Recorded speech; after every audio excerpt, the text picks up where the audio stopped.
carry on. What other questions do you have?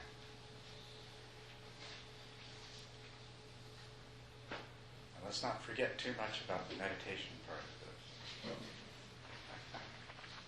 Let's Yeah. go back a question to the meditation part. Okay. When one is achieving or mastering the 10 steps like you, and for some reason you couldn't practice every day for a certain amount of time, would you go immediately back into the last stage, or do you have to start again? No, depending on how long that you have been away from the practice, you'll certainly have fallen back, and how far back will depend on how long you've been away from practice and what's happened in between. But you'll find it comes back pretty quickly. It's not like you're going to have to begin all over with no benefit of your past experience, because you definitely do have. That's a relief. Thank you. What's that? That's a relief. Thank you. And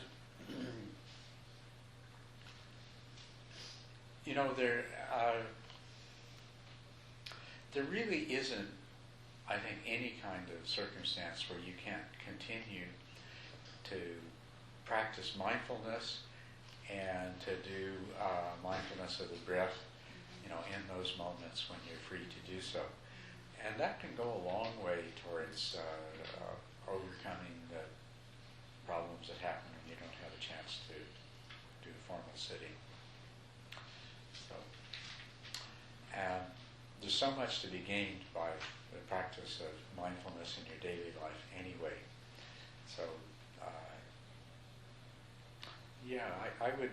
I would say, try to think in terms that now that you've started to practice, the only thing that will change is the form of your practice. You'll never stop.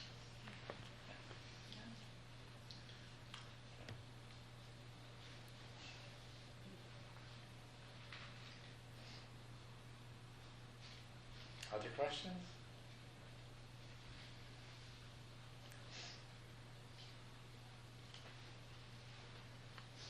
It's really a good idea for us to think about, the meditation practice itself and wherever you are in the process. And any questions you might have, anything that we can help you to understand from that vantage point. Yeah? Yes, we went through the different steps, and you mentioned that was step 7, that then you could go into insight practices. What's the advantage or disadvantage of going through all 10 stages of shamatha and then doing insight versus sort of breaking away at step 7? Oh, okay. Good question. All right. So the question is that because you could take up certain kinds of insight practice at step 7, or there's certain practices that you could take up at stage 8 and so forth.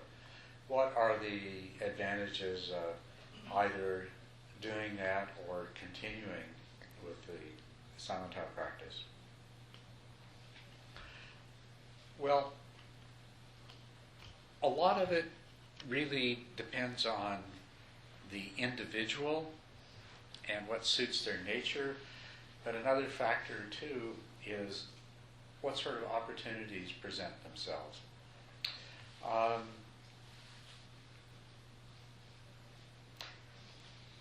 No matter what else you do together with with this 10 stages of samatha practice,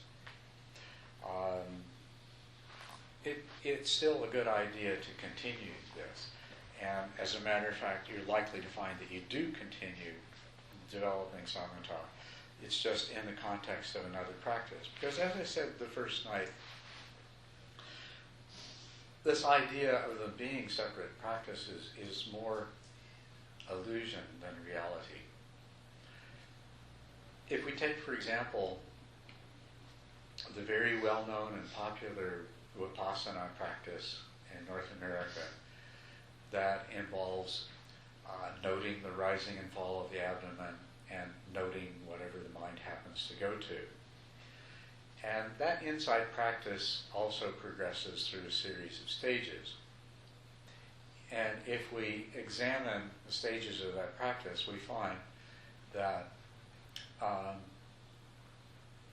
what they call the real practice of insight doesn't begin until the yogi doing that practice has the experience called the knowledge of what is and is not the path.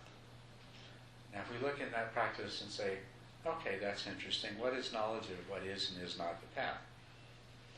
Well, it turns out that that particular stage in the practice is where the yogi now sees very easily, very clearly the arising and passing away of whatever thoughts or sounds or feelings or the sensations of the rising and falling of the abdomen. Sees them very clearly and easily.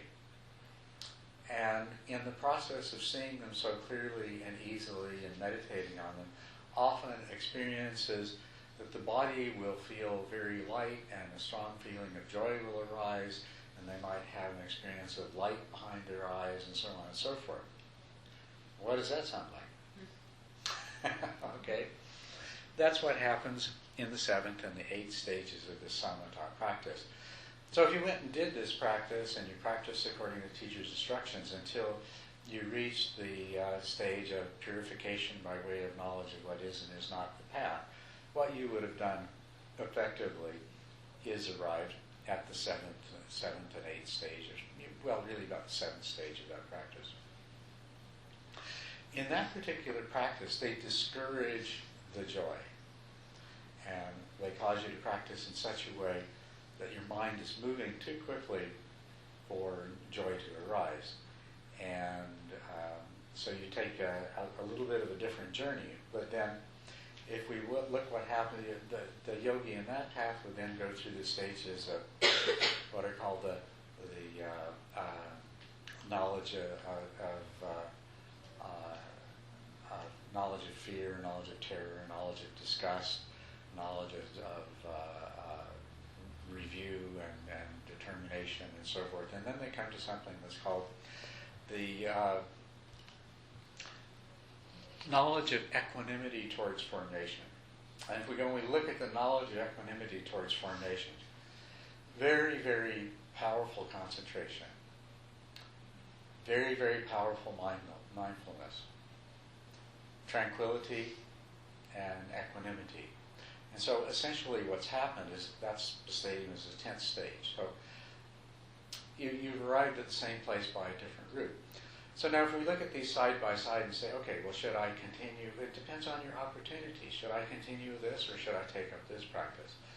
Now if you are already at the 7th or 8th stage in samatha practice and you have an opportunity to do this with vipassana practice, you'll walk into the practice and you'll pick up at the stage you are.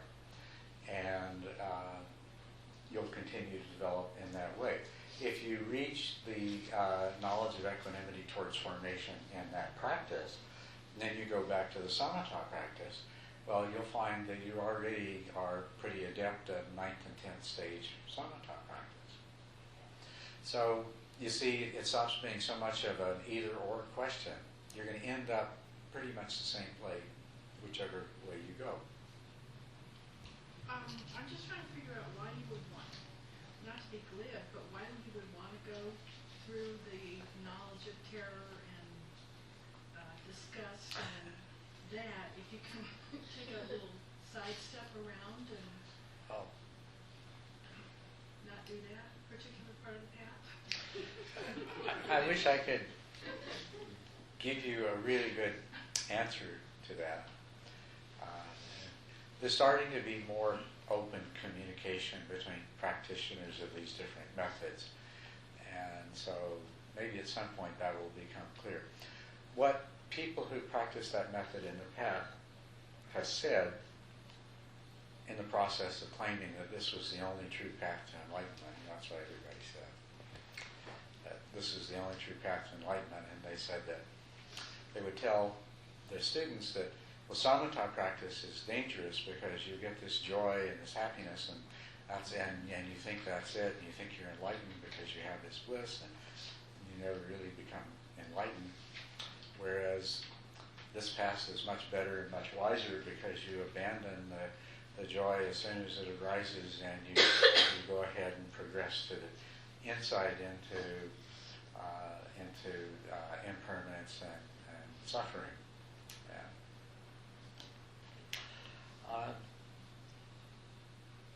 I think that historically there's probably good reasons for why people favored this particular path.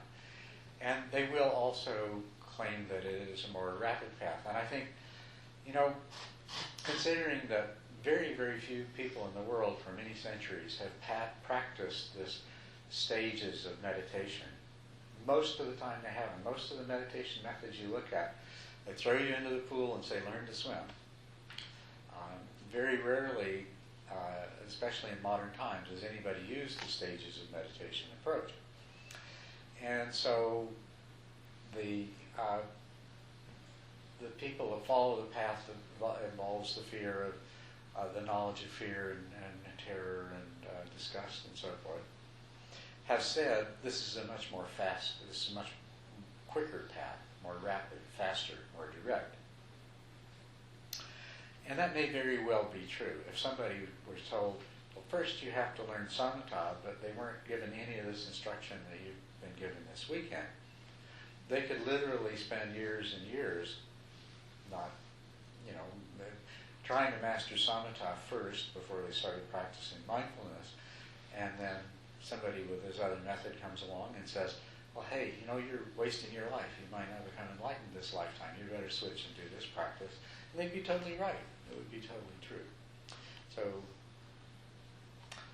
that is one of the things that the teachers in that tradition say is this is a faster path.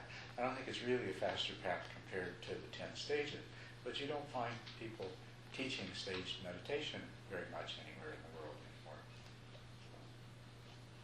It's one of those lost arts that fortunately got preserved and carried forward. Yes? A little while ago, you were speaking about rites and rituals, and I understood you to say that, people can get hung up with how many times you shake the feather, so to speak. Yes, right. And, that's a real dead end. And what kind of feather it is, and there's no end of things people can get hung up on. No end to it. Right.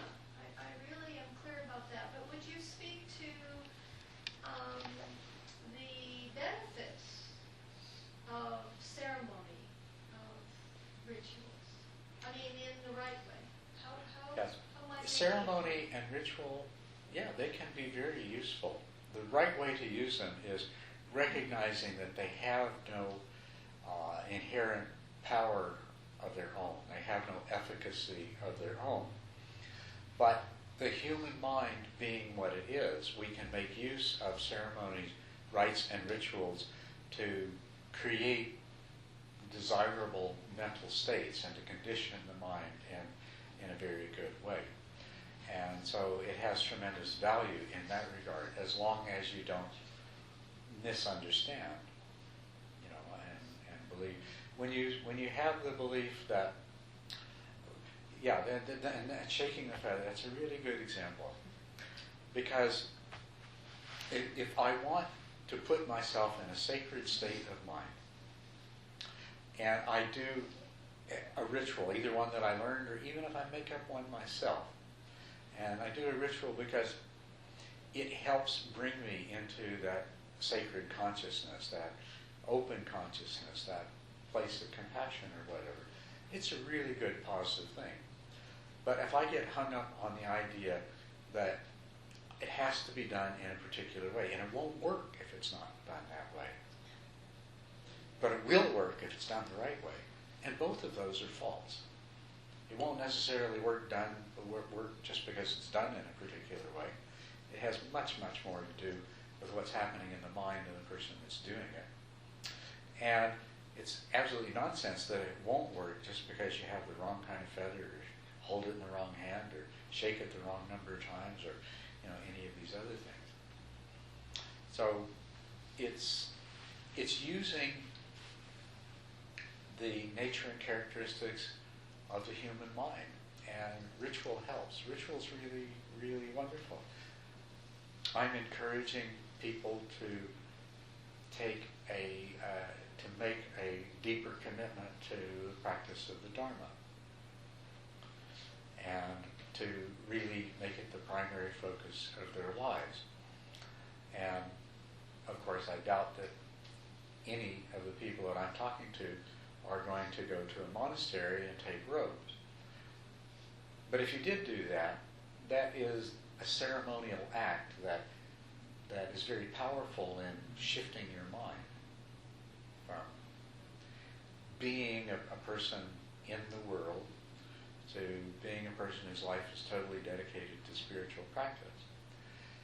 So I'm also encouraging people who want to make that kind of commitment as a layperson, but let's do the same thing. Let's perform the ceremony of becoming an upasaka and taking the vows of a dedicated lay practitioner. And you may not have to give up everything else you own and move to a monastery, but the ritual act of doing that can have a very powerful effect on your mind, so that now you're free to live in a way that you're totally dedicated to your spiritual practice, rather than trying to squeeze your spiritual practice in or to balance your spiritual practice against these other things. Now you have a single focus in your life. You have a direction, you have a purpose, you know where you're going. And you can juggle all the things that you need to juggle much better, because you're not trying to go two directions at once. All because we do a 15 or 20 minute ceremony and we chant, take some precepts and stuff. That's the power. That's a really valuable power of ritual. One of the things that's interesting is people will make meditation into a ritual. You know, that belief that, well, if I sit here and watch my breath long enough in just the right way, there will be this lightning bolt from on high and I'll become enlightened. And that's a belief in a ritual, magic ritual.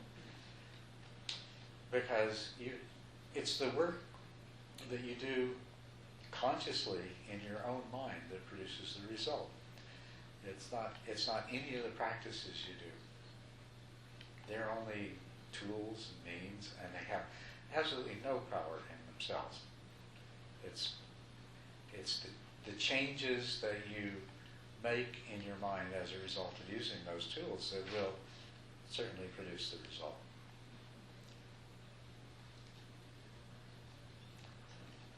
Some people, yeah, go ahead. I'm back to the lower levels of meditation, and I was wondering if you could give practical advices on how to use the concept of no self when you're working through difficult emotional states that regress in meditation almost. Okay, you're asking how to use the concept of no self in working through difficult emotional states. Well, I like that question. We're really, all of the things that I've already talked to you about are all going in that direction anyway. Because when you're experiencing difficult emotional states, the very first thing we do is to identify them. And we have the strong experience of I am this emotion. And so when I encourage you to practice mindfulness by examining these emotions objectively, that really is applying the idea, the concept of no self. If you have the thought, this emotion, there's some part of my mind that is producing this emotion, and I'm experiencing it because in my past behaviors and past experiences, I've conditioned that part of my mind to do this when certain triggers arise, and now those triggers have arisen, and now that part of my mind is producing this emotion. This is very much a dissociation of the experience from the concept of self. And it's very, very helpful if you do that. When the sense of self is particularly strong, though, you can, which it sometimes is, you can turn your attention to that sense of self and remind yourself that this is empty. This is even this feeling of self and this idea of self that I'm experiencing that seems so real. Just to remind yourself that this is a projection of your mind. That too, there's another part of your mind that's job is to create this image of the self that you are and to tell the story of this self. And so if when that has this powerful hold on you, if you can remember to remind yourself that that's what's going on, often that will help. Often that will give you a little more space, a little bigger comfort zone within the experience of what's happening. If you can recognize and understand and agree with the idea in general, I'm telling you that you don't have a mind, you have many mental processes that are interacting with each other, and sometimes cooperatively and sometimes competitively. That is a part of realizing no self. And the more that you can apply that notion and find that it works, it explains your experience, it helps you to understand what's happening, to that degree, you are actually cultivating the understanding of no self. So not just when you're experiencing difficult emotions, when you're sitting and meditating and one part of your mind wants to do something else, then that too is a reminder that there is no single mind. There's many mental processes. And within all these mental processes, there is no self. And when you find yourself thinking, well, oh yes, there is. I'm feeling this. I'm deciding this. I'm doing it. Look at it and see if you can get to that place of seeing what's really happening, of seeing that your intentions and decisions are arising from some place that you don't have access to, and that it's merely the notion of self coming along after the fact and appropriating those decisions and saying, well, I decided, I want, I will.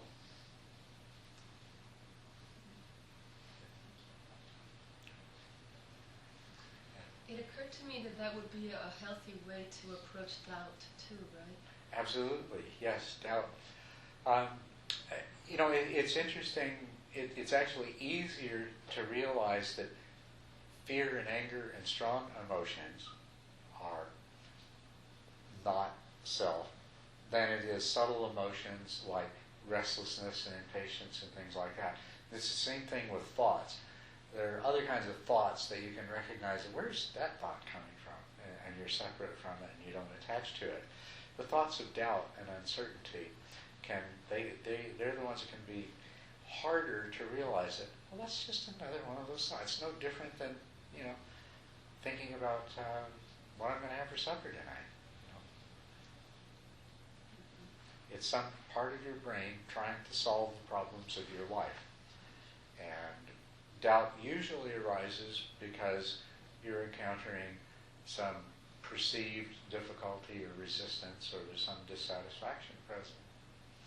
And so some part of your mind is trying to solve this problem of your life. You're sitting there and say you're meditating and you start to think, oh, maybe this isn't the way I should be practicing. I don't seem to be having as much luck as other people do. And that's a very typical example of doubt. Well, I can tell you where that comes from. That in every day of your life, you set goals and aspirations for yourself. You're saying, I want to do this, I want to achieve this, I want to have this. And then that leads to plans being made in your mind and actions being initiated towards achieving those goals. And then there's some other part of your mind that kind of monitors your process and your progress.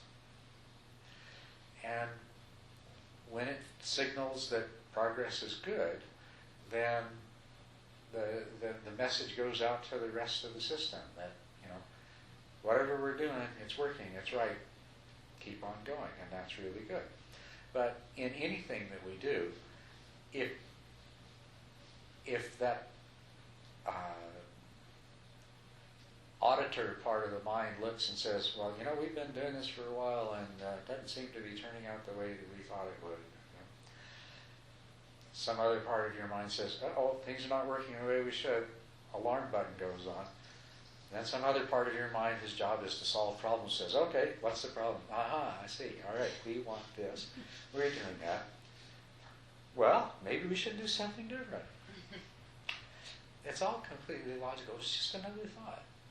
If you buy into it, and if you sit there, running the thought, then it becomes self-fulfilling.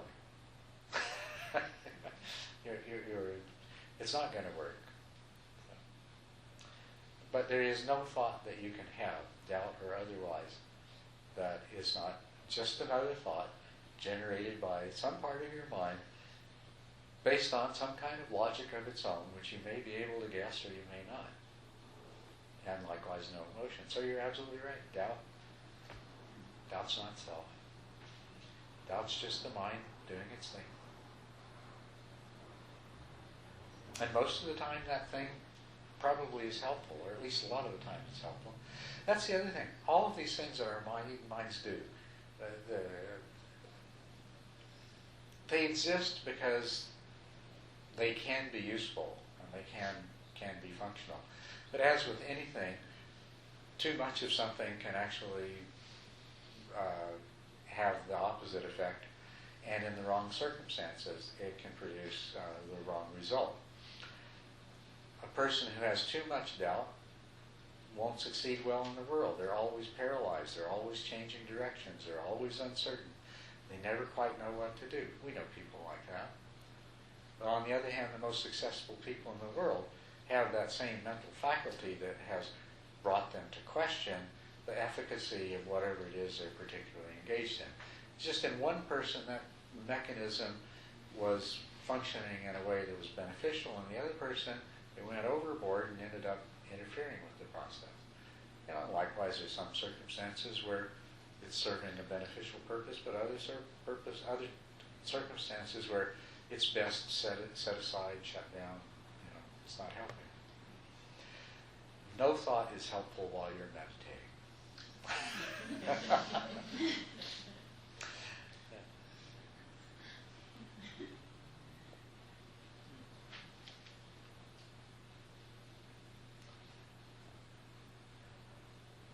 A lot of us try too hard when we meditate.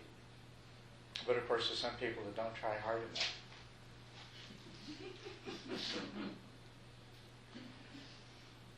I think I've seen an awful lot of people who try too hard.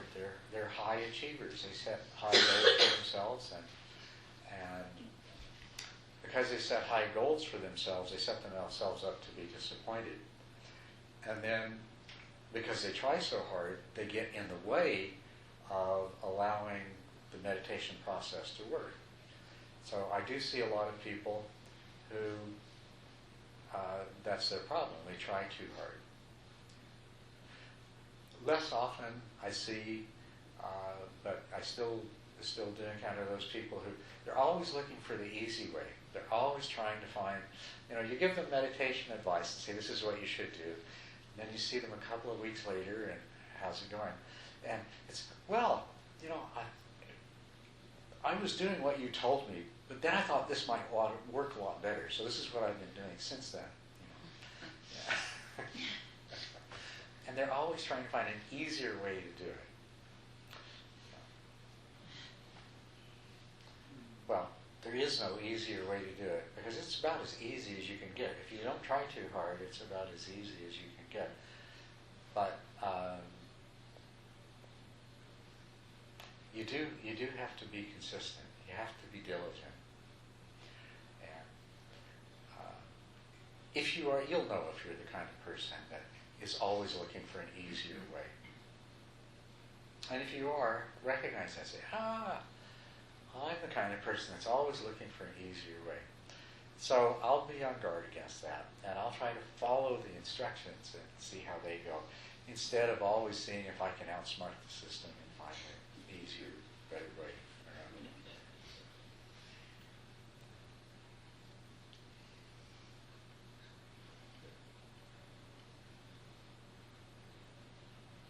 Yes? I believe it was yesterday morning that you said that it's better to follow the breath with the sensations of the nose rather than in the body. I have almost no sensation in my nose when I breathe. It's much easier for me to follow my breath with the body. What should I do? Well, how long have you been trying to follow the sensations out your nose?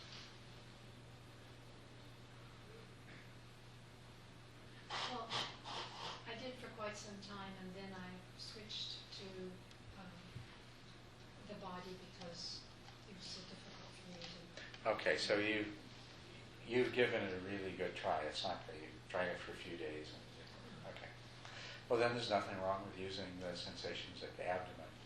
What I was saying is that there are certain advantages to the sensations of the nose, all other things being equal. But yes, there are some people who, for whatever reason, that doesn't work as well.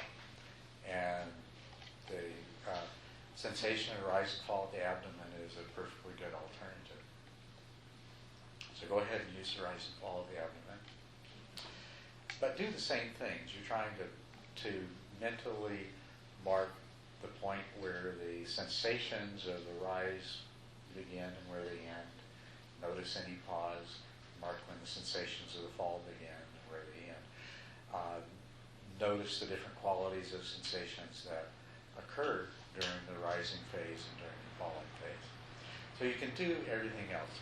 Really, the only difference between the two is that this is in terms of the kinds of nerve endings that you have and the amount of amount of cortex that's devoted to interpreting those signals, that if this functioned equally well, then you would have more sensitivity there in the long run after a period of training. But if it's not there, don't worry about it. Use this. It will work perfectly well. The nose is very small compared to Yeah. the abdomen. So should one concentrate on the sensations of the whole abdomen or narrow it down to the part, or sometimes one way, sometimes another? With both the abdomen and nose, sometimes there is a variation in the size of the area that presents itself to awareness, and that's fine. But with the abdomen, usually an area about the size of your hand, but there's nothing exact about that. If you use the sensations at the rise and fall of the abdomen, you'll find that there's an area where they're quite clear, and then there's an area beyond that where they quickly begin to fall off. And so you pick an area that you can really comfortably focus your attention on and go with that. So and don't worry if it's larger or smaller or higher or lower than what I'm indicating. But what's typical, I'm pretty typical, I think, of most people, is it's usually just above the navel, and it's an area that maybe not quite as big as what you cover with your hand if you put your hand on it.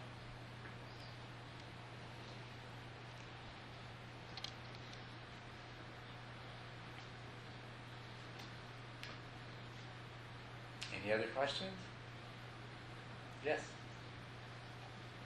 Hope this is not finding an easier way out, but I was wondering, is there any productive use of inside practice before stage 7? Because when you were talking about picking up inside practices after stage 7, you were always using the dry inside as an example. But I was wondering, just as we were mentioning in this discussion. Say just reflection on emotions or doubts or whatever conceptions that might arise. That kind of insight as a way to sort of,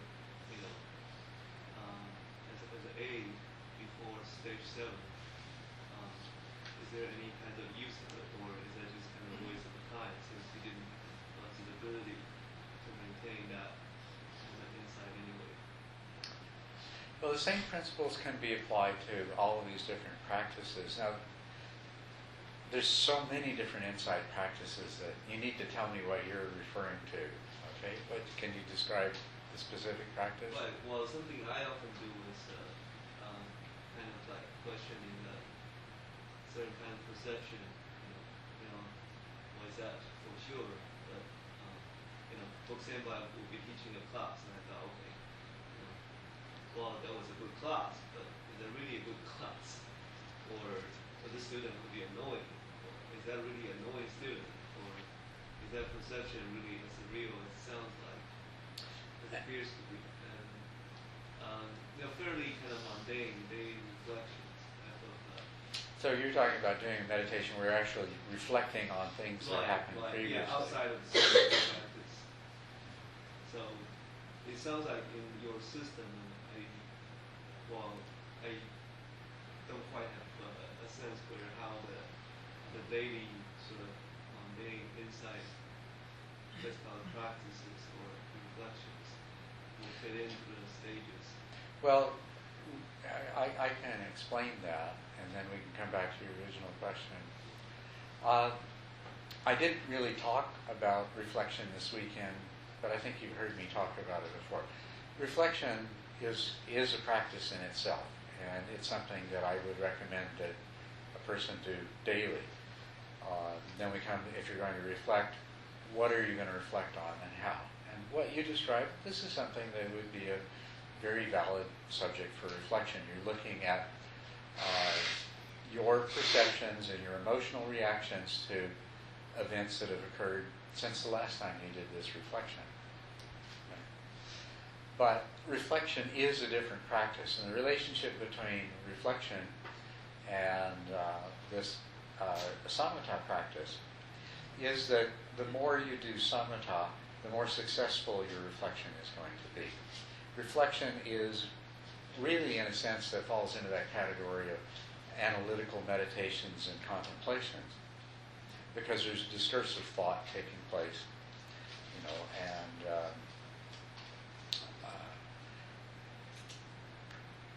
so if you do the kind of practice that I'm talking about, you're going to reduce the tendency for mind wandering to occur during your reflections. You'll reduce the tendency to zone out during your reflections. You'll become more accurately mindful of your emotional reactions to the events that you're reviewing, because you'll have the habit of being aware of the internal processes, and so when you call to mind an event that happened earlier, you'll be more readily and easily aware of what is your present moment, here and now, emotional reaction to that reflection. So they're two different practices, but they support each other.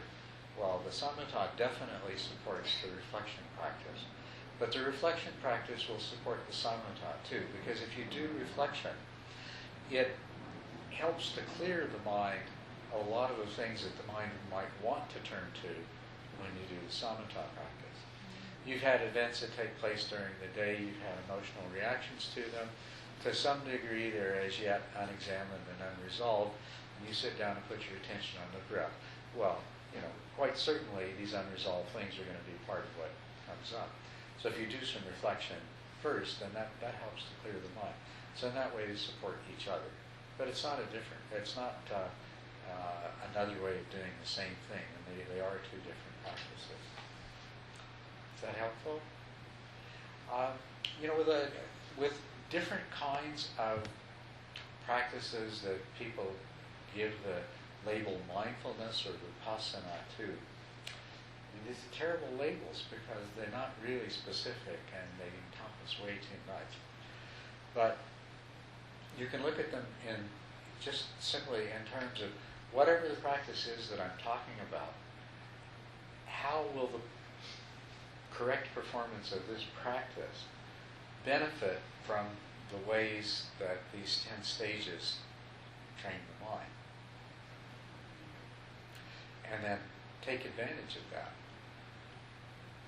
Make use of it as much as you can. So in the practice I talked about earlier, where the noting practice, you can do these 10 stages practice using the noting. What you do is it's exactly the same thing. Whenever the mind wanders, you experience that wonderful experience of waking up and coming into the present moment, positively reinforce it, and then go back to the monitoring of whatever it is you're monitoring in the noting process. And likewise, when you find that the thought about something or other displaces this monitoring process, it's all the same techniques can be applied to different meditation methods, because it's how the mind works and how we can make the mind work differently to serve these other practices. That's really what it all is at the bottom level. So that wasn't at all a question of trying to find an easier way. But it was a little bit of apples and oranges.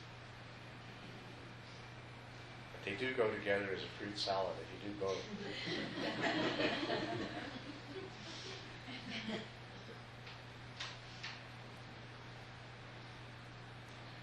Anything else?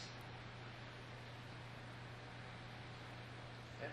Good. Since you mentioned that reflections can sort of clear away distractions and help to proceed further along stages, I'm just wondering if you could kind of say a little bit more about that, because we all have this experience of certain kinds of insight could actually totally eliminate certain kind of distraction. And one example, something I kind of thought about is like when we were young, we were playing sports. We all thought we could play like certain pros on TV or whatever. But then one day it might suddenly occur to you that we're never going to be playing like such and such. So you stop having those type of daydreams. So I was just kind of thinking, is there a particular way that you could carry out reflections so that certain recurring themes of distractions will just eventually go away, just without you feeding into them anymore? Yes, not in the case of not in the way of a simplistic formula, but this is the practice of reflection can help to clear away every kind of distraction.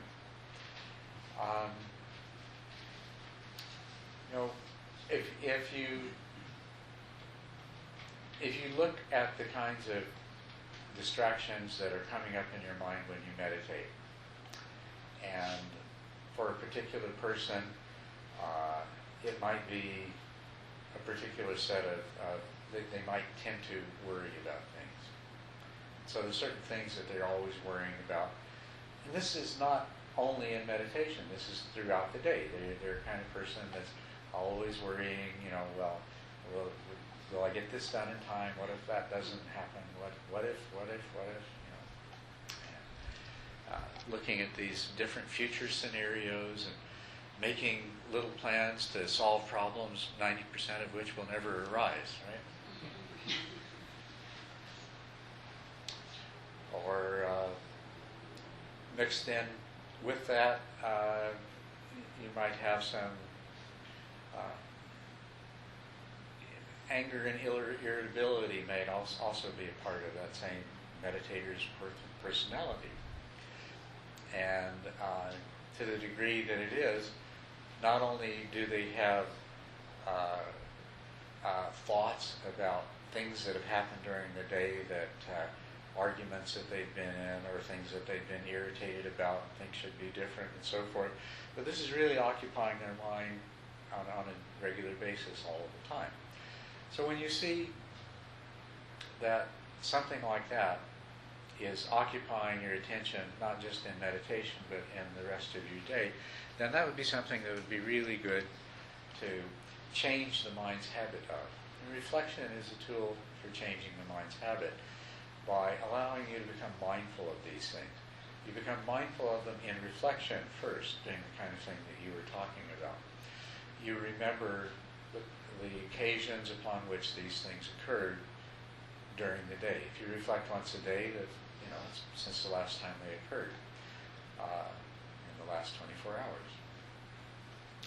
And when you reflect upon them, try to examine them with as much retrospective mindfulness as you can. Also noticing your emotional reactions that are happening in the present due to the reflection. But plant the seed, the intention to try to be mindful of these things in the same way when they occur. In other words, if you have a tendency to worry about things a lot, you set yourself the goal to try to be aware whenever you start having these worrying thoughts. And what the reflection will help you to do is to start to have more and more often that mindfulness when those worrying thoughts are occurring. Or if you're prone to irritability and argumentativeness and losing your temper and stuff, then when you reflect on those things, you're also setting the intention not just to be aware of those in reflection, but also to be aware of them at the time that they come up. Then,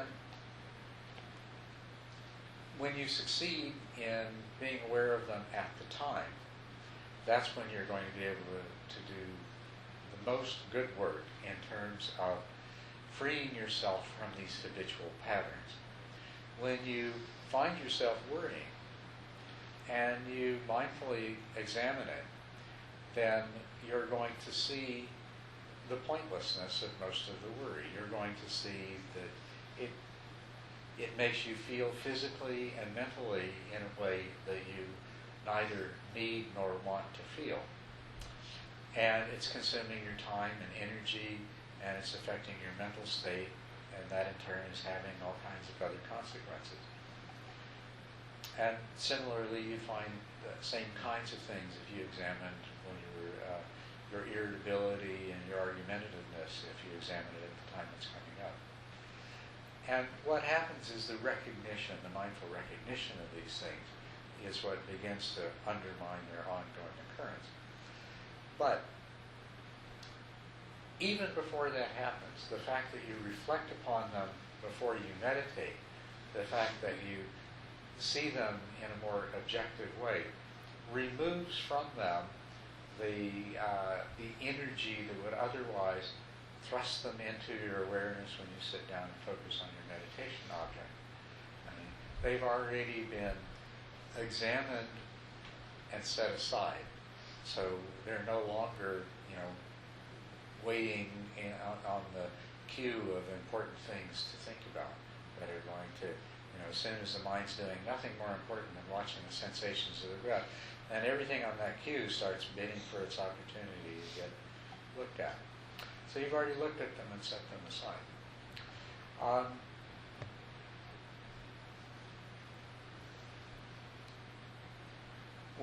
There's another way that you can use this too. When you're getting ready to meditate, you just take the time to reflect on the things that are likely to be distractions. From your past experience, you look at your day, say, okay, that's probably going to come up during my meditation. That's the kind of thing that usually does. And oh yeah, that is too. And you take it right there in your conscious awareness and you say, okay, I know this is going to probably come up, but if it does, I'm going to set it aside when it does. And hopefully it won't. And that will go a long way towards eliminating the tendency for it to come up. So all of you can use a few minutes of reflection before you sit to help eliminate some of the distractions that you know are going to get in your way. And after you've been meditating every day for not very long, you have a pretty good idea of the kinds of things that are going to come up in your mind. If you do what I suggested of counting of 10 breaths at the beginning of your set, they'll come up then too. And you know what? You can, when they come up as a distraction, you can stop your counting for a moment and you can reflect on them right then and say, okay, yes, there that is. And then you can mentally set it aside for later.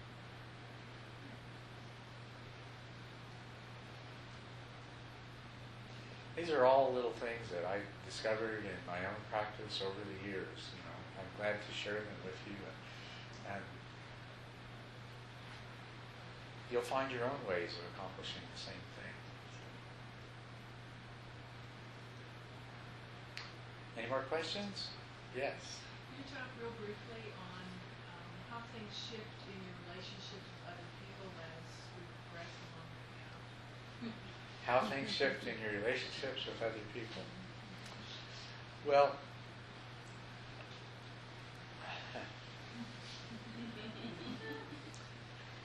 first of all, is that as you experience more mental clarity and more mindful awareness, you become less reactive. And so your relationships with other people do become easier.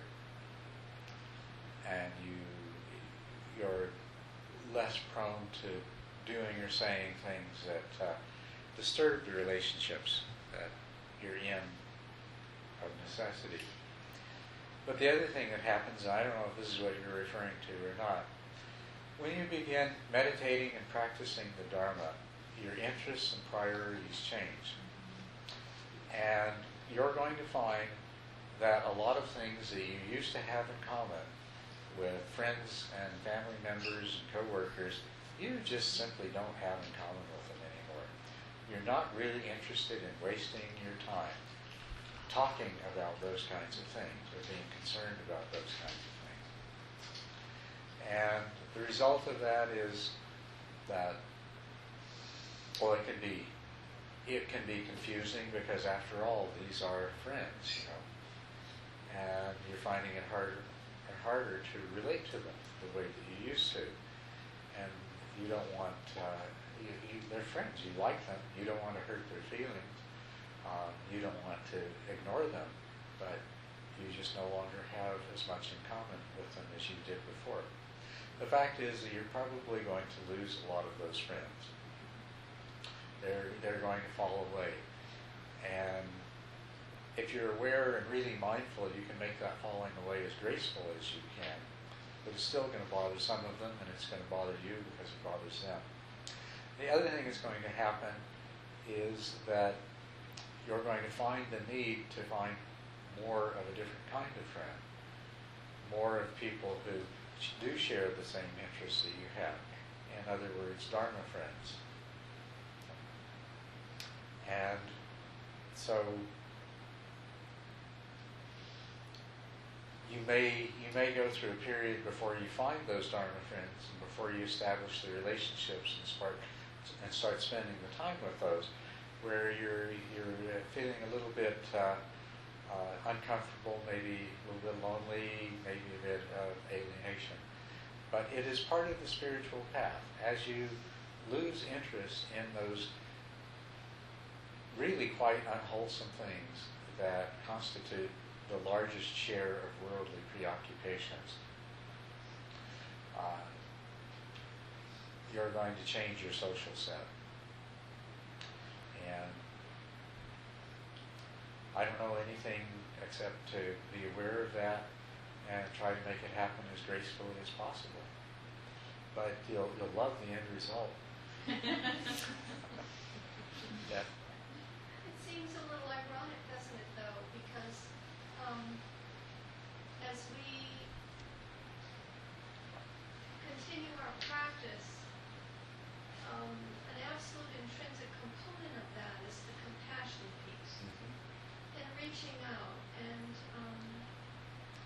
in these new ways that we're learning, and becoming comfortable with